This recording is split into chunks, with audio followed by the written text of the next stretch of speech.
The average American home contains over 300,000 items, and we spend 90% of our lives indoors.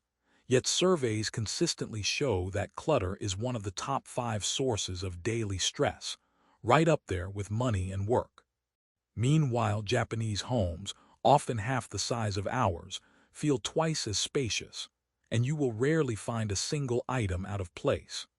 This is not because Japanese people have fewer possessions or a full-time maid. It is because they follow 6 deceptively simple rules that take less than 10 minutes a day. And today, I am going to share every single one of them, starting with the one that completely changed my relationship with my own front door. Rule number 6. They treat the entryway like a sacred boundary. In Japan, this space is called the genkan, and it is not just a doormat or a place to drop your keys. It is a literal barrier between the chaos of the outside world and the purity of the home. The moment you step into a traditional Japanese home, you are stepping up, physically, onto a raised floor, and that step is everything. The genkan is typically a sunken area, often made of stone or tile, while the rest of the house sits on a raised wooden platform. You remove your outdoor shoes while still standing in the lower genkan pit, and you never, ever let your bare or socked foot touch that lower level again. To step back down into the genkan with a clean foot is to contaminate the boundary.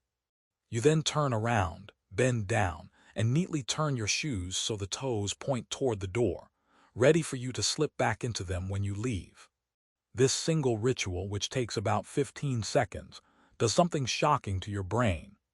A 2010 study published in the Journal of Environmental Psychology found that the act of removing shoes at the door significantly reduces the amount of lead, pesticides, and allergens tracked into the living space. The study analyzed dust samples from homes with and without a shoe removal policy, and found that the homes where shoes were left at the door had up to 60% less lead dust and a dramatic reduction in allergens that trigger asthma. But the psychological effect is even more powerful. By physically stepping up and out of your outside shoes, you are telling your nervous system that you are entering a domain of rest, a place where the stress of traffic, work emails, and crowded sidewalks is not permitted to follow. I remember the first time I visited a friend's apartment in Tokyo. I had read about the genkan, I knew the mechanics, but I was not prepared for how it would feel. The moment I stepped out of my shoes and onto that smooth, warm wooden floor, something in my chest just unclenched. The sounds of the city, the honking, the train announcements, the crush of people on the Yamanote line, all of it stayed down there, in that little tiled pit with my dusty sneakers. My friend's mother had placed a small ceramic dish with smooth river stones in the corner of the genkan, and a single sprig of fresh greenery in a tiny vase on the shoe cabinet. It was not a utility zone. It was a transitional sanctuary. When I first started doing this religiously in my own home back in the States, I noticed something strange. I stopped wanting to bring random shopping bags or mail deeper into the house. I would deal with them right there, in the entryway, because crossing that boundary with clutter felt like a violation. I bought a small wooden bench, the kind you might see outside a Japanese onsen, and I placed it right by my front door. I sit down, I remove my shoes, I place them neatly with the toes pointing outward, and I take one deliberate breath before I stand up and step into my home. That breath is the bridge. If your home does not have a built-in sunken entryway, you can recreate this immediately. Get a small wooden bench or a slim shoe cabinet and place it right at your most used door. Create a strict no shoes beyond this point rule and make sure every pair of shoes is turned outward, ready for departure. If you have guests who are not accustomed to this, provide a pair of clean house slippers waiting for them on the upper level. This is not about cleanliness. It is about reverence. You are creating a sacred threshold that tells your brain, the outside world stops here. This space is for peace. Rule number 5. They make the bed before the sun finishes rising. I know you have heard this one before. The Western productivity gurus have been shouting it for years, but the Japanese version of this habit is different. It is not about discipline or starting the day with a win. It is rooted in the concept of shikiri, which means to partition or separate time. In a traditional Japanese home, the futon is not a permanent fixture. It is not a thick, Western mattress sitting on a box spring, dominating the room with its bulk and its gravitational pull. A Japanese futon is a thin, flexible mattress, usually filled with cotton, that is laid directly on the tatami mat floor at night and put away in the morning. Every single morning, without exception, the futon is folded, often into thirds, and stored in a dedicated closet called the ashiire. The pillows are fluffed and placed on top. The sheets are aired. The room is literally cleared and the clock on the day is reset. The moment you fold and store the futon, the bedroom ceases to be a bedroom. It transforms back into a living space, a dining area, a place for active life. This physical act of clearing the sleep energy out of the room is a hard boundary between rest and action. A 2019 survey by the National Sleep Foundation in the U.S. found that people who make their bed in the morning are 19% more likely to report getting a good night's sleep regularly. But the Japanese take it further. The absence of a permanent, unmade bed eliminates the temptation to crawl back into it at 2 p.m. It eliminates the visual noise of tangled sheets, accumulating the day's dust and dead skin cells. It forces a ventilation routine, because a futon that is put away damp will mildew, and the smell of mildew in a futon is almost impossible to remove. This teaches you to air out your sleeping space and your mind simultaneously. I stayed in a traditional ryokan in Kyoto for 3 nights, and the ritual of the futon became the anchor of my entire day. The staff would come in the morning, fold the futon with crisp, practiced movements, and slide it into the closet. The room would instantly become a serene tea room with a low table and floor cushions. Then in the evening, while I was at dinner, they would return and lay the futon out again, fresh and inviting, with the duvet turned down and a small suite on the pillow. It felt like the room itself was breathing, expanding and contracting with the rhythm of the day. I realized that in my own apartment, my bed was a permanent monument to sleep. It dominated the room, always there, always slightly rumpled, always whispering that I could just lie down for a minute. For us in the West, we do not need to roll up a futon, but we can steal the intention. Do not just pull the duvet up haphazardly, leaving it bunched and crooked. Smooth the sheets with your hands, pulling them taut from the corners. Fluff the pillows and place them symmetrically, standing upright against the headboard or lying flat, but with intention.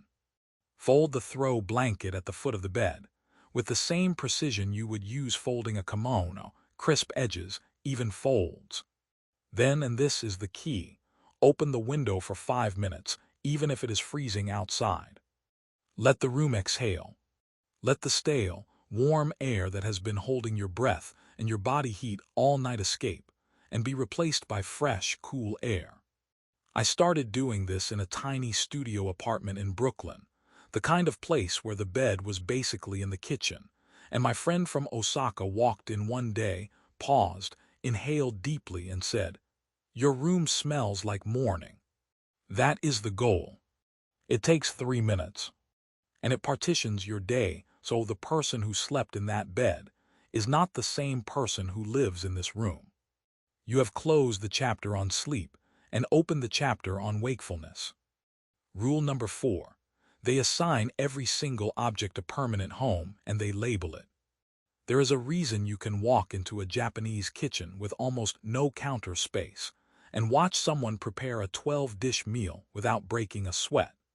It is not magic. It is a system called shuno, which means storage with intention. The rule is ruthlessly simple. Everything you own must have a designated spot where it lives, and that spot must make visual sense. In a Western home, We stuff things into closets and drawers based on where they fit, not where they are used. The blender goes in a deep cabinet behind the casserole dish, because that is where the space was. The scissors end up in 3 different rooms, because no one knows where they belong. The tape dispenser migrates from the kitchen drawer to the office desk to the junk drawer in the hallway, and every time you need it, you spend 5 minutes hunting.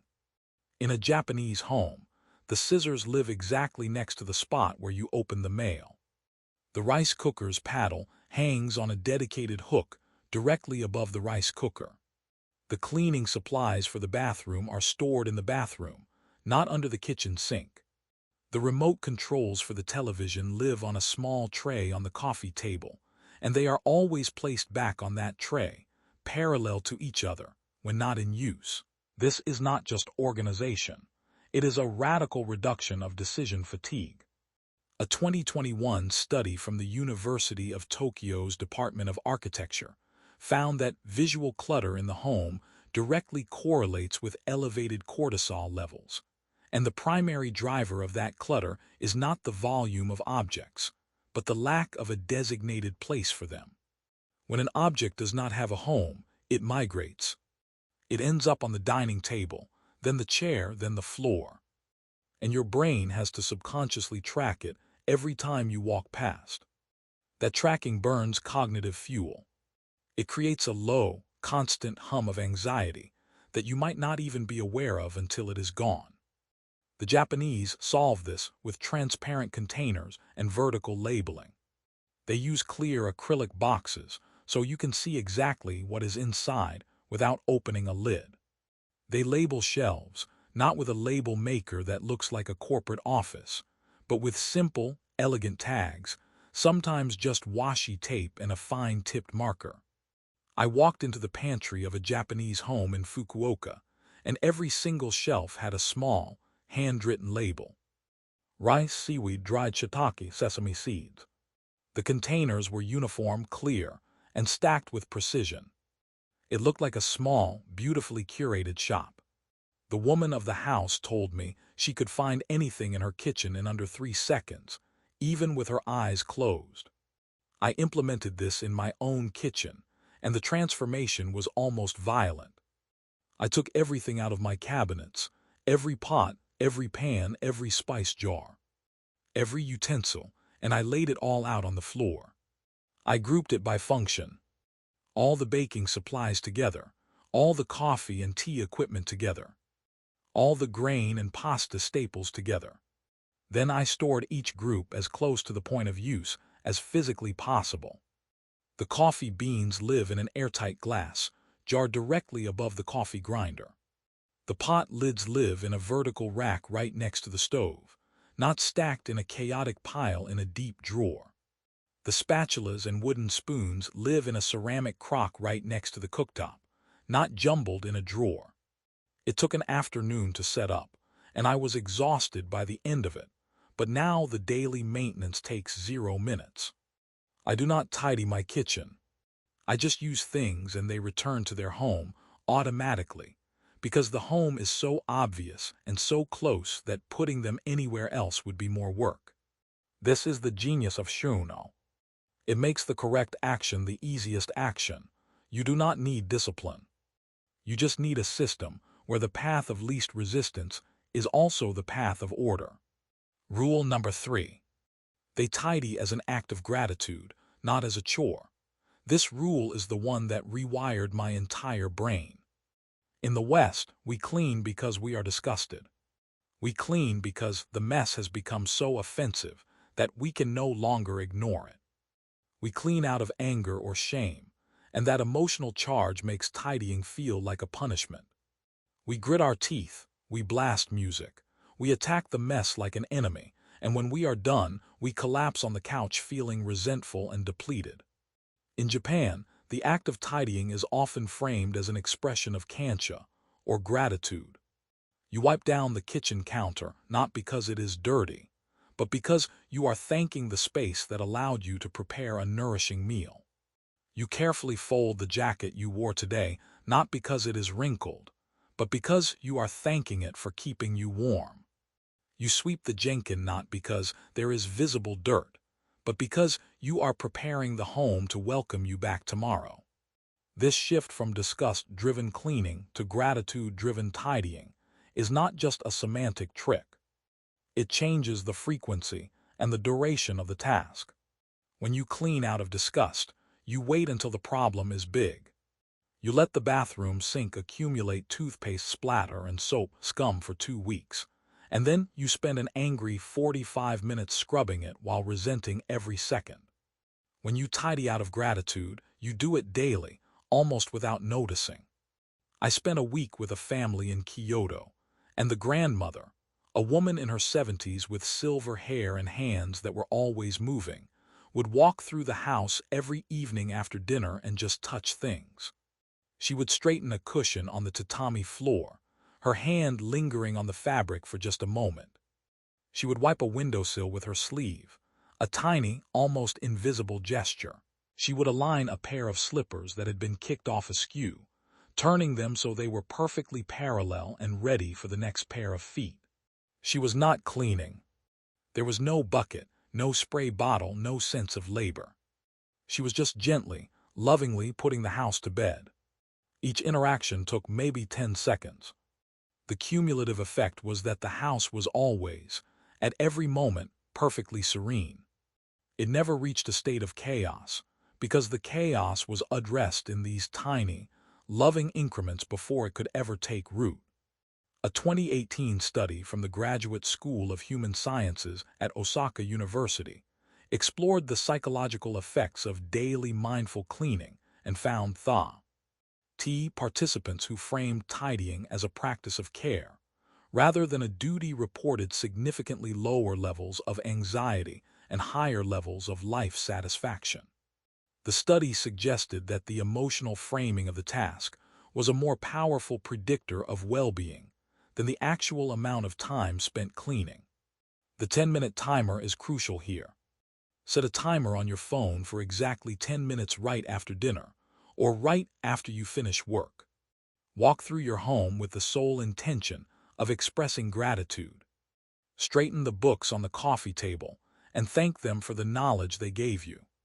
Run your hand over their spines. Shake out the kitchen towel and thank it for drying your hands. Wipe down the bathroom mirror and thank yourself for showing up today. Do not try to deep clean. Do not pull out the mop or the heavy-duty chemicals. Just touch, straighten, align, and appreciate. When the timer goes off, stop. The house will not look dramatically different, but you will feel dramatically different. And over the course of a week, you will notice that the house never actually gets messy enough to require a dramatic overhaul. You are no longer cleaning. You are caretaking, and that is a joy, not a chore. You are tending to the space that tends to you. Rule number 2. They empty the sink before their head hits the pillow. I used to be a person who left dishes in the sink overnight. I told myself I was too tired, that I would deal with them in the morning, that it was not a big deal. I would stack the plates, fill the pot with water to soak, and shuffle off to bed with a vague sense of defeat. And every single morning, I would walk into the kitchen, and the very first thing I saw was a pile of congealed, cold, greasy failure. The water in the pot was now a murky, oily swamp with bits of food floating in it. The plates were crusted with dried sauce. The sink itself was ringed with a film of grease. It set the tone for the entire day.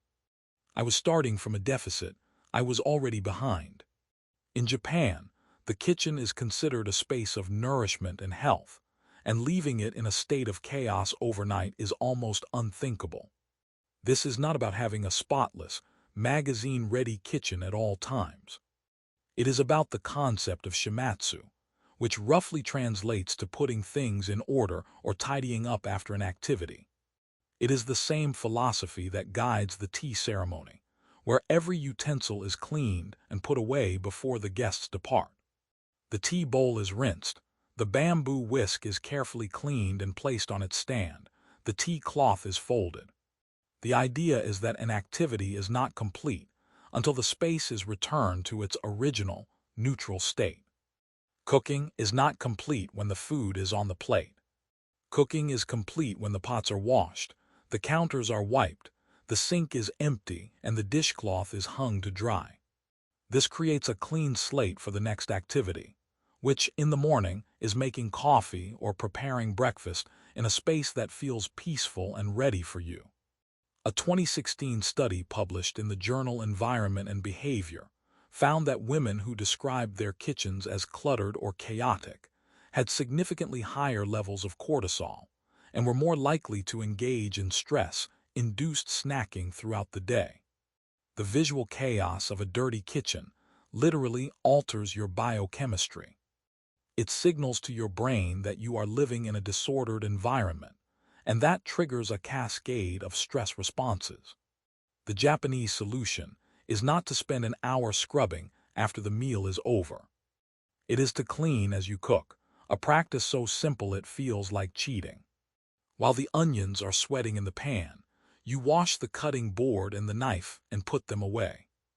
While the soup is simmering, you wipe down the counter and load the dishwasher.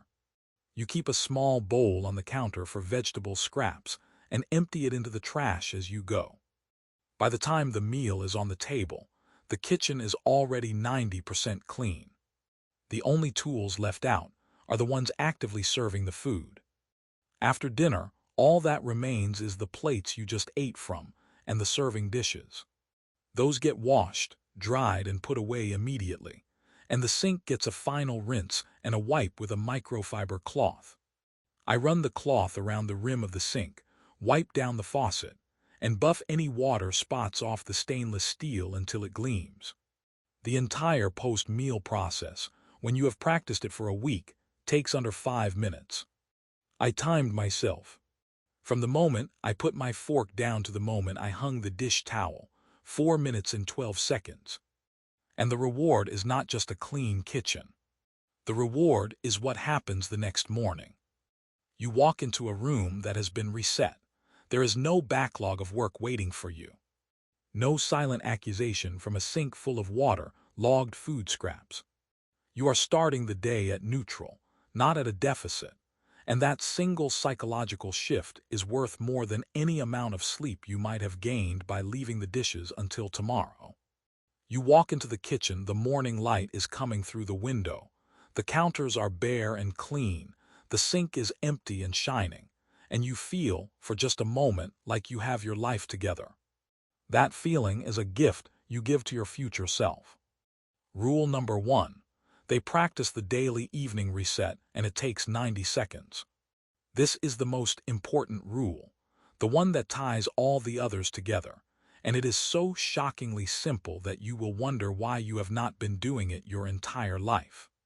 In Japanese, it is often called asoji, which technically means big cleaning, but in the daily context, it refers to a brief, full house reset that happens every single evening without fail. The rule is this: before you go to bed, every room in the house must be returned to its default state. Not deep cleaned, not reorganized, just reset. The living room cushions are straightened. The remote controls are placed parallel to the edge of the coffee table. The throw blankets are folded. The dining table is completely cleared of everything, except perhaps a small vase or a candle. The kitchen counters are bare and wiped. The bathroom vanity is dry, with no water spots on the mirror and no stray toothpaste on the counter. The towels are hung neatly, not bunched up on the bar. The shoes and the genkan are aligned. This sounds like a lot of work, but it is not, because you are not cleaning anything. You are just putting things back where they belong. And if you have been following rule number 4, everything already has a home. So the reset is just a matter of walking through the house and gently guiding everything back to its place. I timed this in my own 1-bedroom apartment. 90 seconds, 120 on a bad day. I walk from the front door to the bedroom, my hands lightly touching surfaces, straightening a book here, fluffing a pillow there, closing a cabinet door that was left slightly ajar. It is almost a meditative practice at this point, a physical way of telling my brain that the day is complete, that there are no loose ends, that we can rest now.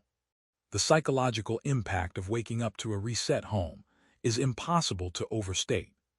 A 2023 survey by the Japan Cleaning Organization found that 87% of respondents who practiced a daily evening reset reported feeling more in control of their lives and less anxious about the upcoming day. When you wake up to a home that is in order, you do not start your morning with a to-do list of small domestic failures. You do not have to move a pile of laundry off the couch before you can sit down with your coffee. You do not have to search for your keys because they are always in the same bowl by the door. The morning becomes a clean launch pad instead of a salvage operation. The Western alternative is what most of us do. We go to bed leaving the day's wreckage behind us. The half-empty water glasses on the nightstand, the mail spread across the kitchen island, the shoes kicked off in the hallway, the coat draped over the back of the dining chair. We tell ourselves we will deal with it tomorrow, but tomorrow we are tired, and the mess has grown, and the weekend becomes a frantic, exhausting scramble to restore order, only for it to fall apart again by Tuesday. The Japanese evening reset breaks that cycle permanently by making tidying a non-negotiable part of the bedtime routine, as automatic as brushing your teeth. You do not negotiate with yourself about whether you feel like brushing your teeth tonight. You just do it. The reset becomes the same. It is not a chore. It is the final, gentle act of the day, the way you tuck your home into bed so it can hold you safely while you sleep. I turn off the lights in each room as I go, and by the time I reach my bedroom, the rest of the house is dark, still, and perfectly ordered. It is a profound form of self-care, disguised as a mundane habit. 6 rules, the sacred boundary of the genkan, the morning bed reset that partitions time, the designated home for every single object, the gratitude-based tidying that replaces resentment with reverence, the empty sink that guarantees a neutral start, and the 90-second evening reset that seals the day. None of these require a massive purge of your belongings. None of them require expensive organizing systems or a complete lifestyle overhaul. They require only a shift in intention and less than 10 minutes of your day, broken into tiny, almost invisible moments. The genkan takes 15 seconds. The bed takes 3 minutes. The evening reset takes 90 seconds. The empty sink takes 4 minutes. The gratitude walk takes however long you choose to give it, but even 5 minutes is transformative. Add it up. You are living in a home that feels like a sanctuary, and you are spending less time maintaining it than you currently spend scrolling on your phone while standing in the middle of a messy room feeling guilty about it. This is not about minimalism or asceticism or throwing away everything you love. It is about respect. Respect for your space, respect for your belongings, and ultimately, respect for yourself. You deserve to wake up in a home that feels like it was prepared for you. You deserve to walk through your front door and feel the stress of the world fall away at that literal threshold. You deserve to cook in a kitchen that is ready for you, to sleep in a bedroom that breathes, to live in a space that supports your peace instead of quietly eroding it. Try it tonight. Just the evening reset. 90 seconds. Walk through your home and put things back where they belong. Wake up tomorrow and notice how you feel. I suspect you will never go back.